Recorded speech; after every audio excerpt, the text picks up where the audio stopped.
চন্দনের সুবাস ভরা। একটা সময়ের কথা, পুরো দেশ তখন পাগল এক মেয়ের হাসিতে।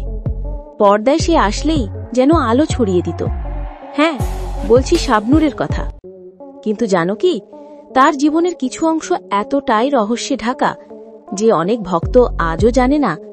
একটা সময় শাবনূর অভিনয় ছেড়ে দিতে চেয়েছিলেন। কারণটা সিনেমা নয়, ছিল নিজের ভয়। একটি দুর্ঘটনার পর তিনি কয়েক মাস কথা বলা বন্ধ করে দিয়েছিলেন। কোন ভালোবাসা একটি হাতের আংটি পরিয়ে গ্রামের একটি সহজ সরল মেয়েকে যে ক্যামেরার সামনে দাঁড়ানোর সাহস হারিয়ে ফেলেছিলেন পুরোপুরি। কিন্তু এখানেই টুইস্ট। সেই সময় পরিচালক হাসিবুল ইসলাম মিজান তার হাতে তুলে দেন আমার স্বপ্ন তুমি সিনেমার স্ক্রিপ্ট।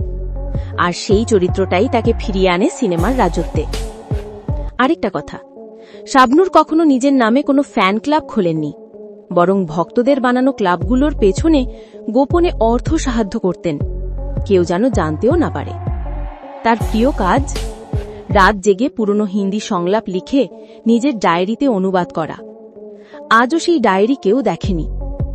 শাবনূর শুধু নায়িকা নন, তিনি এক রহস্য। আর হয়তো সেই কারণেও সময় পেরিয়েও তার আলো নিভে যায়নি।